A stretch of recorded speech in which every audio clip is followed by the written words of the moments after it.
So I've alluded a few times now that Steve's actually going to be coming out here in December because I reached out to him earlier this year and was like, I really want to up my data game. I really want to provide more meaningful information and data to the users. And one of the things that I really struggled with is proper power data collection.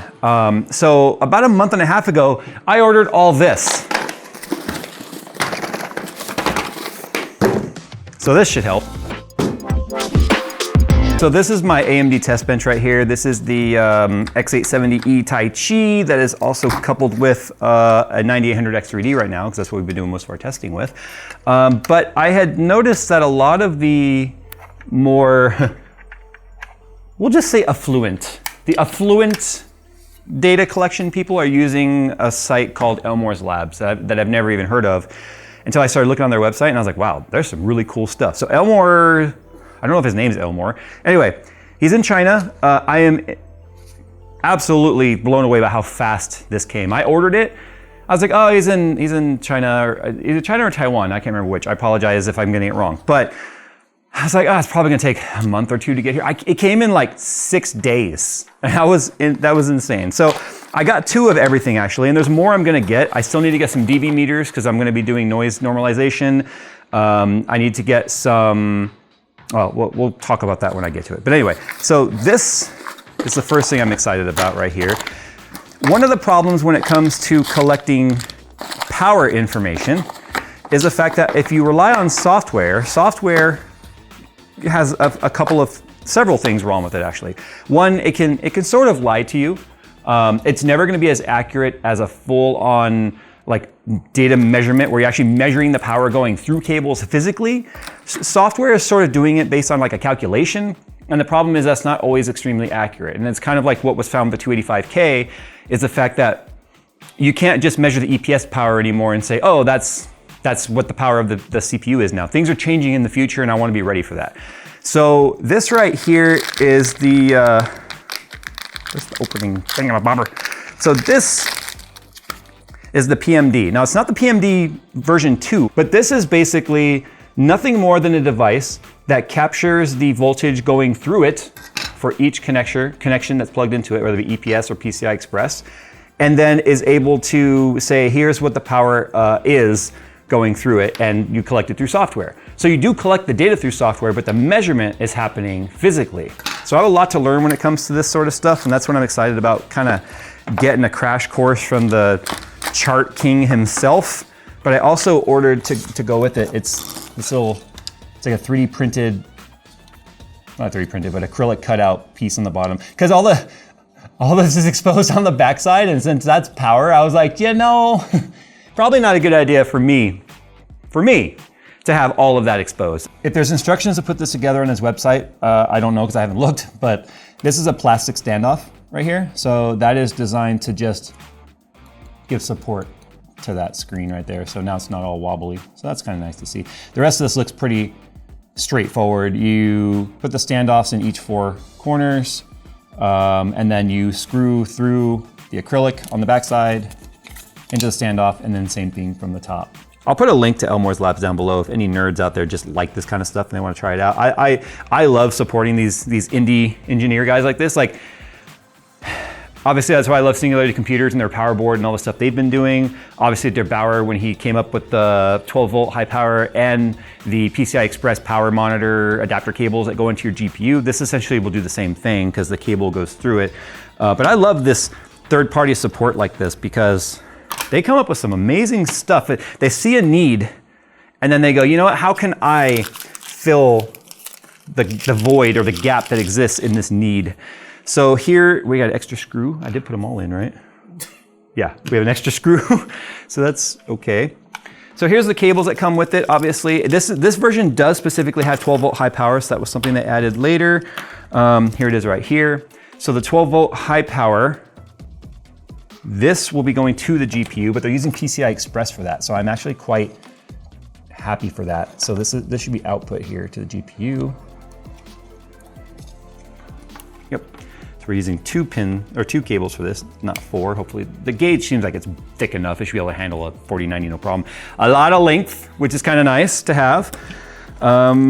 Here, this is going to be output to our CPU. So that should be two system.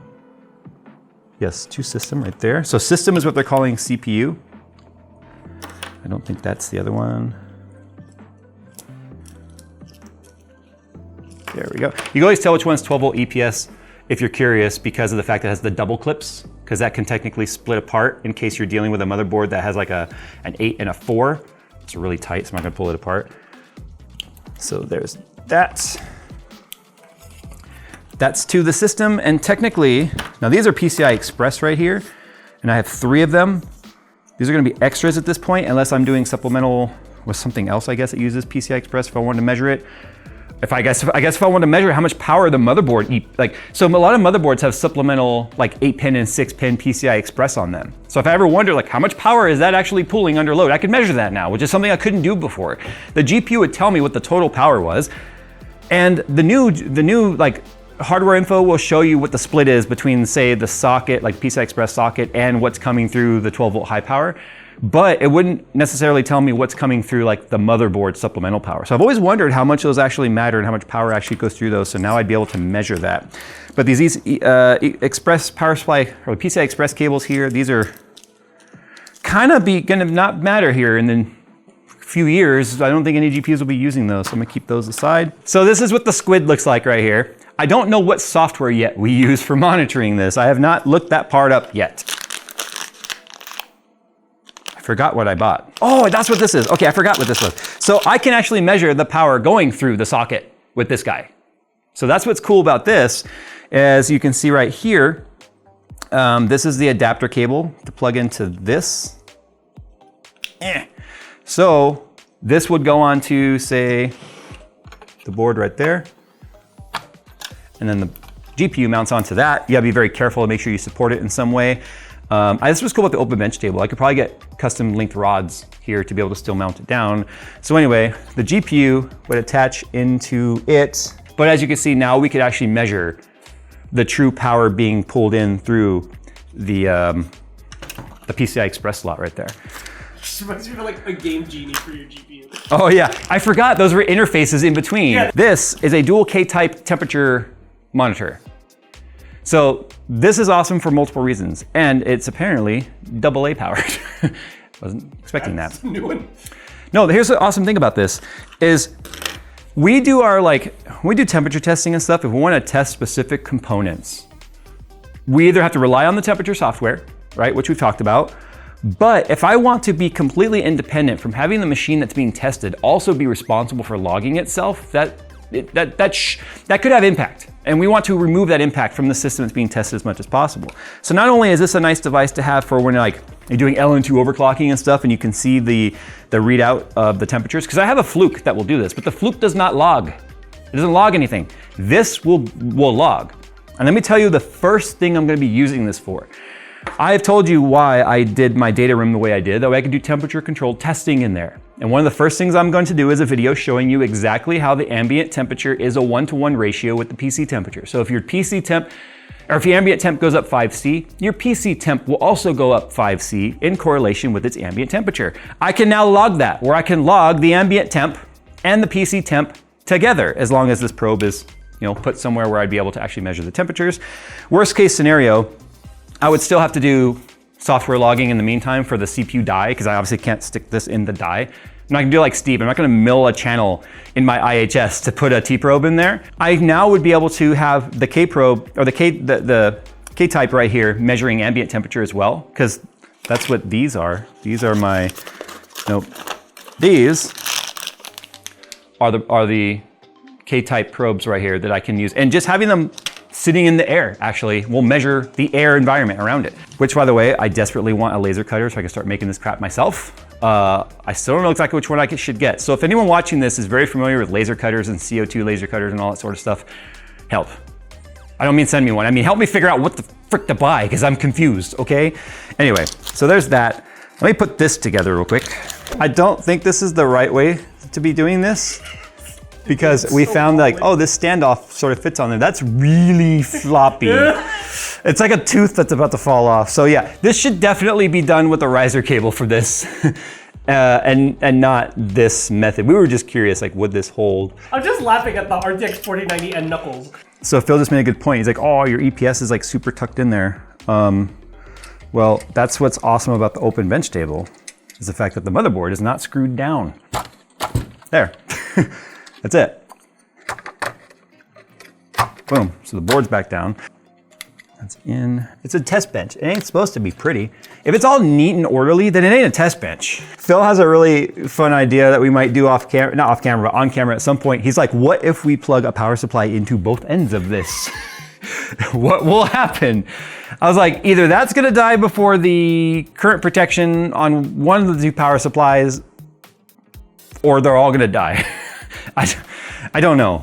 You guys have probably already commented, but we're pretty sure that you do use a 4-pin EPS power for this. I don't know. So I have a feeling there's something for this that I'm missing.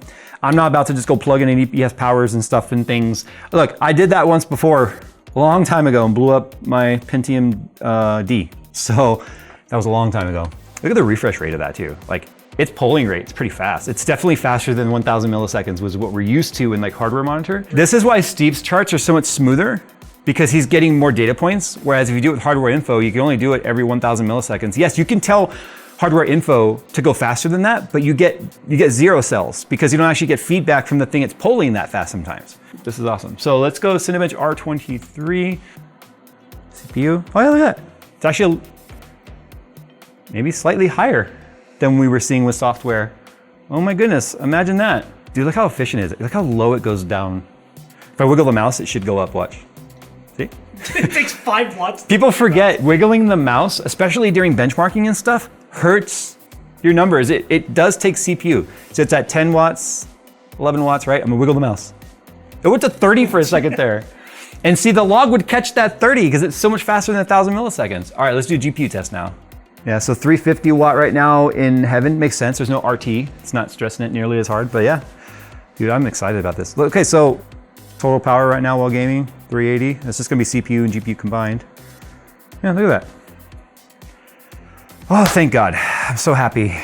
Now I need to figure out like if it's worthwhile to figure out how to do 24-pin. I did watch Steve's video about the monstrosity he built. Sometimes monsters are necessary. That's why I exist. I am a monster. There's a Batman quote in there somewhere, so I can't even put it into words. I'm so excited, and I just can't hide it, except I don't know how this plugs in, so I'm not as excited as I could be, but I will be once I figure it out. All right, guys, thanks for watching. I guess I'm going back to Elmore's lab to see what other kind of cool crap he has. He has all kinds of cool stuff. And I got more of these to put together, and I gotta order some more open bench tables. I got a lot of work to do. All right, guys, I'll put the link down below. Like I said, not a sponsor, I paid for this. I really don't know if the shipping came quick because he saw my email because I ordered it with my business email. Maybe he was like, oh crap, I'll get that out really quickly. So I can't really say that the shipping is as fast as it is. There might have been some special treatment, I don't know. I'm really hoping it's just that fast because that's how fast he gets it out. It did ship first class air mail from China. It came air. Otherwise, it'd still be sitting on a container ship somewhere right now if it were not the case. All right, guys, thanks for watching. Go check out his stuff if you're a nerd and you want to be able to do this kind of stuff. Yeah, I think this is pretty freaking cool. All right, guys, thanks for watching. We'll see you in the next one.